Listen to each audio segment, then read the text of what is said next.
Bonjour amis internautes de Wii Sport, bienvenue à la revue d'actualité de ce mardi 25 avril. Sur la une de votre quotidien, Yankhoba Diattara n'est plus le ministre des Sports avec un bref règne de 7 mois. Selon un communiqué de la présidence de la République, Yankhoba Diattara n'est plus le ministre des Sports nommé en septembre passé. Ce lundi 24 avril 2023, le gouvernement du Sénégal a encore connu des changements. Sans surprise, le chef de l'État a mis fin aux fonctions des ministres par ailleurs, membres du parti politique Rewmi. Yankhoba Diattara, ministre des Sports, et Ali Saleh Diop, ministre de l'Élevage.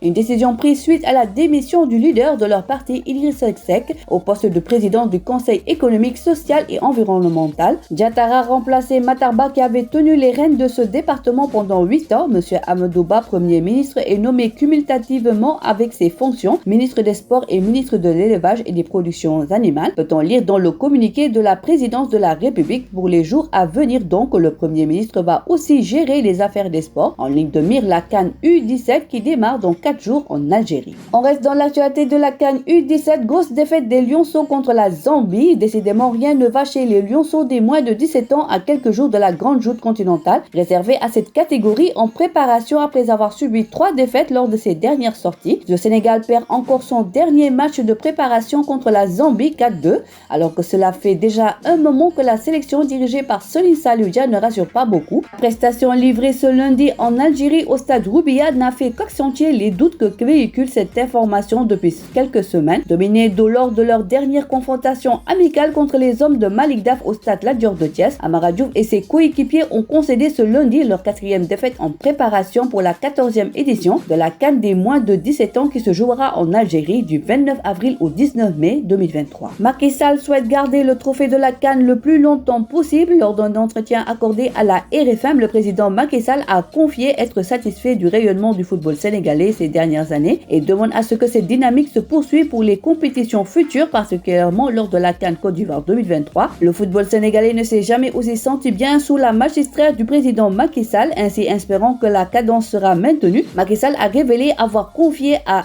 Aliou Cissé et au président de la Fédération sénégalaise de football de tout faire pour conserver le titre de la CAN en allant gagner la prochaine édition en 2024 en terre ivoirienne. Mercato, le Milan AC cherche à rajeunir son attaque en vue de la saison prochaine. Malgré les bonnes performances d'Olivier Giroud, 36 ans, 8 buts en Série A, et celle un peu plus mitigée de Zlatan Ibrahimovic, 41 ans, 1 but en Série A, proche de la retraite, les Rossoneri ont jeté leur dévolu sur Boulaye Dia qui a inscrit 11 buts et distribué 8 passes décisives en 28 matchs en Série A cette saison. Le joueur s'est bien adapté au championnat italien et les dirigeants milanais veulent l'associer à Divock Origi pour former le duo d'attaque du Milan la saison prochaine. Toutefois, il faudra d'abord que la Salernitana lève l'option d'achat de 12 millions d'euros de Boulaye Dia qui est prêté par Villarreal. L'actuel 14e de la Serie A est en passe d'assurer son maintien dans l'élite du football italien et voudrait à l'issue de la saison s'offrir Boulaye Dia avant de le vendre dans la foulée puisque l'ex-attaquant de Reims ne manque pas de prétendants. Everton et Leeds suivent également son dossier. Ligue sénégalaise, les 16e de finale de la Coupe du Sénégal se joueront les mardis 25, mercredi 26 et jeudi 27 avril avec les belles affiches au programme. D'abord ce mardi, 5 matchs seront au programme. Vainqueur au Turobus du Renaissance de Dakar en 8e de finale de la compétition. Amitié FC va rencontrer EG Fatick au stade Massensen 15h30. Les vétérans Rosso joueront contre Jeanne d'Arc 16h30 alors que dans le même temps, Guédiawaye FC qui a éliminé son adversaire en 8e de finale 6-1 aura un match piège disputé contre Gazelle de Bignona qui s'est offert le scalp de l'AS Douanes au tour précédent. Toujours ce mardi au stade Ibrahima Boye, il y aura l'une des affiches phares de ces 16e de finale entre Dakar Sacré-Cœur et AS Pikine 16h30. Revenu dans le haut du tableau en Ligue 1, Génération Foot fera face à Diamono Fatick qui est également dans le haut du tableau en Ligue 2. Mercredi, il y aura 7 rencontres dont Diaraf Olympique Ngor 16h30, Casa Sport UCS Saint-Louis 16h30 et le match entre Teungueth FC et Cneps Excellence 16h30. Le TFC va ainsi jouer son premier match sous les ordres de son nouvel entraîneur Cherki. En clôture des 16e de finale ce jeudi, il y aura un derby lébou entre AGEL Rufisque et RS Yoff, mais aussi Stade de Mbour, Thiès FC et US Gorée qui feront face à Don Bosco qui a battu Keur Madior en 8e de finale de la compétition. De son côté, la Linguère de Saint-Louis affrontera l'US Rail. Tous ces rencontres se joueront à la même heure, 16h30.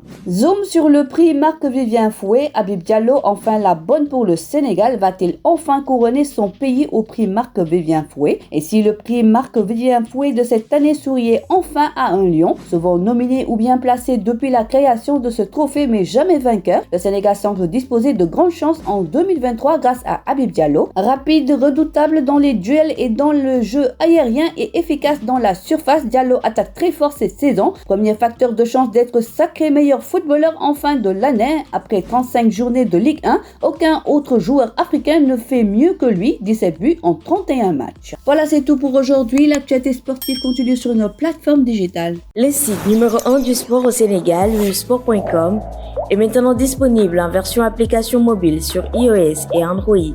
Retrouvez l'actualité du Sénégal pour tous les sports en direct sur votre téléphone: football, lambe, basket, sport de combat, athlétisme et bien d'autres disciplines. Toutes les statistiques des championnats sénégalais, les matchs, les résultats, les classements à suivre en direct sur votre application Busport.